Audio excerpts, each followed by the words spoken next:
Hello everyone, this is Abby. Gumawa ko ng video na to para magpasalamat po sa inyong lahat dahil sa inyo nakapag-check up ako ng paggamot sa Davao. Guys, hindi madaling magkaroon ng anxiety at hindi rin madali yung pinagdadaanan ko. Kasi nga yung pagkakilala nyo sa akin, yung parang walang problema lang na dinadala. Tawa ng tawa lang, nagbibiro-biro. Ginawa kong libangan yung TikTok para makalimot ako, pero hindi talaga maiwasan. May panahon talaga na nagbe-breakdown ako.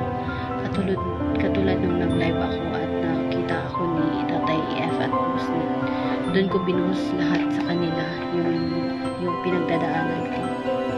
Thank you guys kasi bumalik yung lakas ng loob ko para lumaban.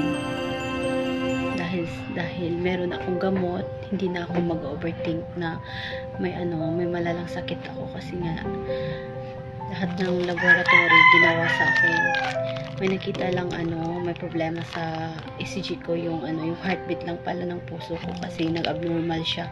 Malakas yung pitik niya, kaya binigyan ako ng gamot sa puso ko at saka sa anxiety ko at yung pagpakalma sa akin kasi minsan nagpapanik attack ako kasi pag nasa maraming tao ako, iba yung nararamdaman ko, para akong mahihimatay. Kaya 3 yung gamot ko ngayon sa puso ko, sa anxiety ko at sa panic attack. Kaya ngayon guys, hindi nyo na ako masyadong makikita sa nagla-live at minsan na lang ako umakyat sa mga live kasi guys ako ngayon, nagpapa-recover ako kasi kailangan kong maka-recover sa anxiety ko kasi after 3 months pabalikin ako nito sa Davao kasi magpapa-check up ako ulit sa kanya kung meron bang nabago, kasi kung walang nabago sa bibigyan niya ako ulit ng gamot na iba kasi.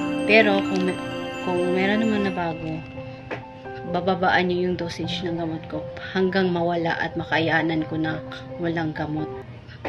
Kasi yun yung sabi niya, kasi hindi pwedeng magme-maintenance ako guys.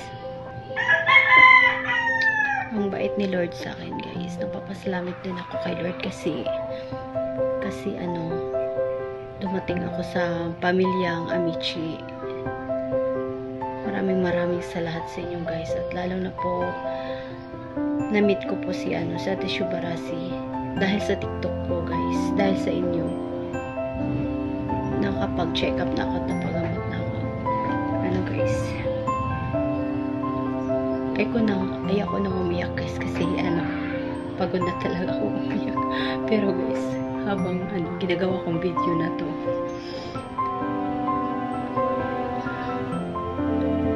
napapasalamat po ako at sincere po ng thank you po sa inyong lahat kasi nga diba napagamot na ako kasi hiniling ko lang talaga ito mapagamot ako. Kaya ngayon magpapasalamat ako sa lahat na nagbigay sa akin. Isa-isahin ko po talaga kayo guys. Special thanks po kay Ate Pichay. Hello Ate Pichay, salamat po. Ate Ay Chris, Ate Lani, Ate Alpami, Ate Trina, Tay GC, Boss Nick, Mami Victims, Ate Gemma, Ate Norin, Marian, Ate Atasha, Founder UDH po, salamat. Rinalyn, Ate Pinay, at Kuya Busmar, at si Tatay F po. Maraming lahat po sa inyong, maraming salamat po sa inyong lahat guys. Salamat po sa lahat ng tulong na binigay nyo sa akin. Tatanawin ko po itong utang na loob sa inyong lahat. Nagpapasalamat din ako kay Ate Shubarasi kasi na hindi niya ako pinabayaan na andun ako sa Davao. At siya pala yung nagbayad ng doctor's fee ko kasi nga kulang yung pera talaga.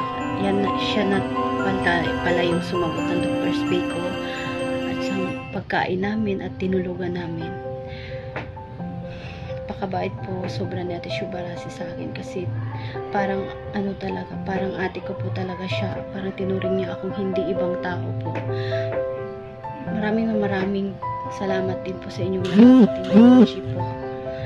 Mahal ko po kayong lahat. Lalo na po yung pamilyang Amici po. At thank you din kay Ate Good Vibes kasi sinamahan kami natin siya sa sa hospital. Nandun po siya hanggang matapos yung check-up ko. Hindi po siya umuwi at hinatid po namin siya pauwi na. Thank you guys. Maraming salamat po sa inyong lahat. God bless po at sana po maraming blessings po yung ibabalik ni Lord sa inyo sa lahat ng binigay niyo po tulong sa akin. Maraming salamat. I love you guys, Team Amici family.